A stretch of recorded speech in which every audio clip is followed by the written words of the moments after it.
Hey guys, this is Joe from Analog Archive, back with another video. Video today is going to be my vinyl finds for the last few weeks. It's been a busy summer. My last vinyl finds video I made a few weeks ago talked about my trip to New York City and just the amazing record stores that I was able to go to. And since then, I've taken a few different trips, kind of the usual spots like Rochester. I had a chance to go back to Boston a few weeks ago as well, and then a few online finds from Discogs. First thing is something that I saw on a Facebook group. Being a huge Peter Brosnan fan, I tried to kind of find a copy, and there was a copy on Discogs. This is Peter Brosnan Trio. This is his second recording as a leader. It's a single-sided 10-inch that was recorded in Sweden. This has the same lineup as his first full-length record, which was called 4/8 All Sax. This one was recorded shortly after that, but the lineup is Peter Brosnan tenor sax, Peter Kowald bass, and Sven-Åke Johansson on the drums. Yeah, just real killer material, early free jazz stuff from Brosnan, so that was a real no-brainer for me. I wish there was more material. I think it's like maybe 12 minutes of music, so I wish there was more, but just kind of cool that even exists. There was a big Carolina Soul auction a few weeks ago. This is one of the ones I found from it. This is called Hot Lotta. This is I believe, Finnish recording. It's also a kind of Peter Brosnan sideman / group session. So he's on it, tenor sax, alto sax. Johanni Aaltonen is on tenor sax, flute. Peter Kowald, which I mentioned it was part of his trio at the kind of late 60s, is on bass. And then Edward Vasala is on percussion. Reading the back, it says that two of the musicians, Johanni Aaltonen and Edward Vasala, were both Finnish musicians. And that Brosnan and Peter Kowald were invited to Finland to record this. Originally came out in '73. It was recorded in April '73. Came out later that year. The original pressing of it is on the pricier side. Is usually a few $100, $200 or $300. This is the reissue from 2018.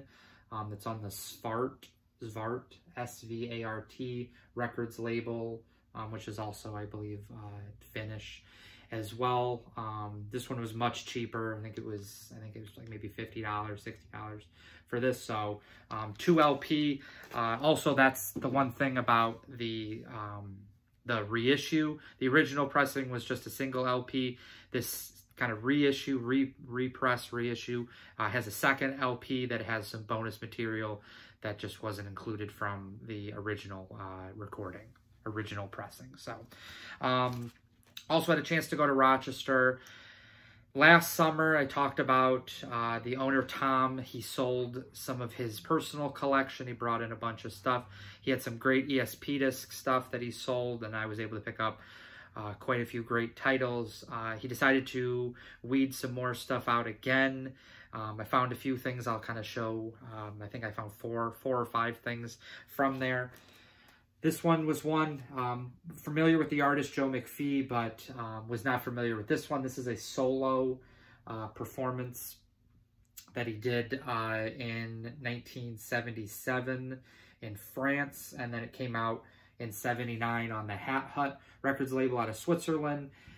Phenomenal label. If you see anything on Hat Hut, it's worth picking up. Fidelity is always great. And the recordings are really great as well. So this is just him. He plays tenor and soprano sax, but again, it's just a solo saxophone performance. He also plays on a few other sessions like trumpet, piano even, but this one he just sticks to the saxophone. So this was a cool find. It is also signed by him as well. So and I think it was actually kind of being the owner, Tom, when he came to town, whether it was just him individually or part of a group, Tom actually had it signed. So that was really good. That was really kind of cool to as an addition. This was probably the biggest find for the last few weeks. This was the other record I got from Carolina Soul. Just had a chance to listen to this a few days ago. This is called Haas and Company. This is also another Peter Brötzmann kind of group that he had in the 70s. It's a single performance. There's no other albums by this group, but Chris at Hudson Valley Vinyl showed me this about 2 months ago, and I was on the lookout and luckily didn't have to wait too long for a copy. But you've got a lot of guys that were big on like the ICP record label, Instant Composer Pool label, along with kind of the group that went with ICP. So you've got like Peter Bennick, who was Han Bennick's brother. He's not on a lot of sessions, but he's on a few ICPs along with this one. He's on alto sax, sopranino, and then also the bagpipes.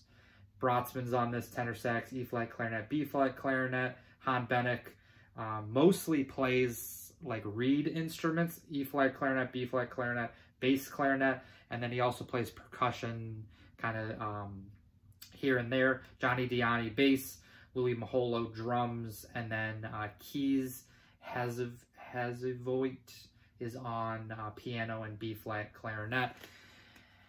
This is definitely a very intense session. It's a single LP, but it's like 53 minutes of music. So the fidelity is really, really great though, especially for the length of each side. The A side is like, I think is 28 minutes. So it's a long A side, but high intensity free jazz. It's available for streaming.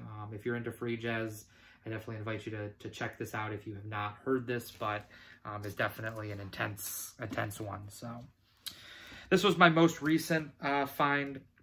Found this at a seller in Germany. I've had this record in my cart and / kind of want list for quite a few months, and just kind of was waiting for the right time. I missed out on the copy that I was actually going to buy, but this one worked out better because it was like $25 cheaper. This is Brötzmann solo, or not solo, Brötzmann Van Hove Bennick self-titled. This is FMP 130 from 73. Just, yeah, the trio of them right after they did the 3 kind of colorful covered ones. They recorded this one. Again, came out in 73, but a great just trio as they moved a little bit away from having like Albert Mangelsdorf on trombone as part of a few of the sessions. They moved into just having the trio. So that was one that I've talked about for the last maybe month or two as one of the last kind of FMP Brötzmann ones that I wanted to find. So very happy to have found that from a seller again in Germany. Definitely pays to sometimes buy from where the records originally came out, because I paid easily half of what I would have if I found it in the US or even had to source it from another country. So that was a big one. Also, I mentioned at the beginning of the video, I went to Boston a few weeks ago. I had mentioned in a video a few months ago at the end of May, I went to Boston to visit a friend, and one of the stores I went to, I picked up this kind of just like postcard want list records. Dave Belson, Record Bug, he used to have a YouTube channel, I think like quite a few years ago, like 8 years ago. Him and a friend opened a record store a few years ago in like a flea market type like antique mall, and then at the beginning of this year they moved into their own space right outside of Boston. I saw this on their Instagram like probably the beginning of July, maybe even end of June, and was hoping that when I went there a few weeks ago that it was still going to be there, and it was in the bins. And that is Giuseppe Logan's second record on ESP disc called More. He plays a few more instruments on this than he did on the first one, alto sax, bass clarinet, flute, piano. He also played the oboe on his first recording, which had like this like kind of Spartan helmet, real dark image on the front. But it's also got Don Pullen, a phenomenal free jazz pianist, especially at this time. Milford Graves drums, 2 of them worked quite a few sessions. They have a very rare session that was like it was recorded at Yale, the mid 60s. That's like an $8,000 to $10,000 record. So they're on this. Reggie Johnson plays the bass on the A side, and then Eddie Gomez is on the bass on the B side. But this is one of the last ESP discs that I was really looking for, especially after finding his first recording beginning of last year. So yeah, this is a mono copy. Really great price for it as well. That's what I really appreciate about Dave's shop, is the stuff that he finds is really, sometimes can be really rare stuff, really great condition, but it's also priced really well. So I always appreciate going to a store like that. Next few are things kind of continuing from Tom's collection at the Bop Shop in Rochester. This is Noah Howard at Judson Hall. I picked up Noah Howard's first record on ESP disc back in July at Billy's shop in Brooklyn. So it was nice to see this one as part of the sale. This is his second recording, 1966. Noah Howard saxophone, bells, Dave Burrell piano, Rick Colbeck trumpet, Norris Jones bass, Catherine Norris cello, and Robert Kapp on percussion. Really only familiar with him and Noah Howard and Dave Burrell, but live recording, again, October 1966. Great ESP disc, high intensity from Noah Howard. So that was, again, a nice find, nice thing to see as part of it. I was not familiar with this record at all before I saw it, again, as part of the collection.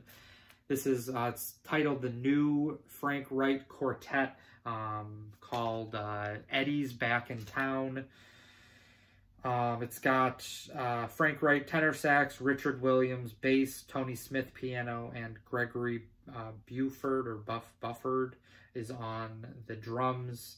This is from the early 80s, 1982, kind of continuing where Frank Wright left off, 60s and 70s. Really consistent stuff from Frank Wright. So again, nice welcome to the collection.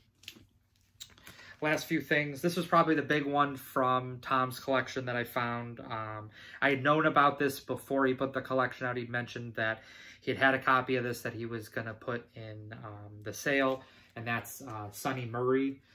Yeah, just titled Sonny Murray. You've got Jacques Corseal on trumpet, who has a recording on ESP disc, on BYG Actual in the early 70s. Jack Graham alto sax, Byard Lancaster alto sax, Sonny Murray percussion, and Alan Silva is on bass. This is from 1966. It's a stereo copy. I noticed, especially through kind of picking up a bunch from Tom's collection, but also I found an ESP disc or two ESP discs while I was in New York City. I just showed the Giuseppe Logan, one that was also on ESP disc from Boston, that I've picked up like 7 ESP discs in the last like month. So I'm starting to get to the point where I've really found the stuff that I am looking for, but this is just a high intensity one. Sonny Murray really, at this time, but even into the 70s, does not disappoint. High intensity drumming, and the rest of the musicians really fall into kind of into line with, or at least have the same outlook and mindset that he does. Next one, this was kind of a surprise find. I went to Rochester a few weeks ago, and at Record Archive, they had on their Discogs page this record. I've seen this talked about in the VC. Dylan from Noble Records, I know, showed this a few years ago. And I've just heard there's been a few people that have kind of mentioned this in videos on YouTube as well, but never really thought that I would find a copy of this. But this is Malawi. This is from the early 70s, I believe. If it has a date on the back. No, it doesn't. But really, really killer, like jazz funk mixed with like spiritual jazz, mixed with like somewhat like avant-garde free type stuff. There's vocals on it. Not probably my favorite singing, but it's not awful. The instrumentation is great. There's a great groove to a lot of the tracks. And when he comes in, Malawi comes in on soprano sax, it's really, really killer. So was able to talk them down quite a bit on this. It's a very expensive record. The condition is probably like VG, I would say, but I was able to get it for almost half of what they had originally put it up on Discogs for. But I did listen to it in the store to kind of get an idea of what I was getting into. But this is on the Strata Records label, which was the Detroit version of Strata East, which was based in New York. Strata was more towards like kind of like funk, like jazz funk type sessions, while Strata East was more, again, like it was like post-bop, modal. Some of them are like type like avant-garde free jazz type, but yeah, that was unbelievable to find that. The other record I found in Boston was from the other store that I had gone to the last time that I went, it was called Music Research Library. Definitely recommend those two stores, Want List Records and Music Research Library. Music Research Library is right in Beacon Hill, right kind of in the heart of Boston. Small place, well curated, really great stuff. Great rock, jazz. Those are probably the big things. One of the owners is a big jazz person, so I think a lot of the stuff that he finds is from that. Not familiar with this, but kind of thumbing through. This I actually found in the prog section, but it was more like jazz mixed with like kind of progressive rock. This is a French record called Honey Elk. Again, really didn't know much about this, but features a lot of Pierre-Yves Maury on clarinet, tenor saxophone, which I really enjoyed. So that was, yeah, this was a nice find. Again, knew nothing about it, but was happy to support them, especially when I go to places I'm not used to going to, different cities. I try to support the different shops, so was happy to have found that. May have saved one of the best ones for last. Was really lucky this month, was able to find some killer stuff, as I mentioned. This one came from another shop in Rochester called Needle Drop. Marzette Watts and Company. This is one of the more coveted ESP discs. Again, another ESP disc. Just continuing to find more and more. This one also has Bayard Lancaster on it, alto sax, flute, bass, clarinet. It's got Clifford Thornton, who's a great trombonist. He also plays the cornet. I think he kind of varies session to session, kind of between those instruments. Junie Booth is on bass, who played with Sun Ra. Henry Grimes, bass. Sonny Chirac, guitar. Carl Berger, vibes. J.C. Moses, drums. And then Marzette Watts is on bass, clarinet, tenor, soprano, sax. This is from December 1966. Stereo copy. Sonny Chirac, I guess this was his first session, just kind of ever, as kind of as a recording artist. So that was kind of cool. But yeah, I've been on the lookout for this one for a long time, and was able to get a good price for it. I traded some stuff in, which helped. So with just a little bit of cash, I was able to get that. So those are the finds for the last few weeks. Probably will be kind of slowing down as we get towards the end of the summer and I go back to kind of teaching. So, but hopefully can continue to find some more stuff. But yeah, some killer stuff. A lot of ESP disc stuff. Continuing with more Brotzmann. So yeah, if you enjoyed this video, please think about liking and subscribing. Again, as always, thank you for the support, the comments, everything like that. And I will see you in the next vinyl video. Bye.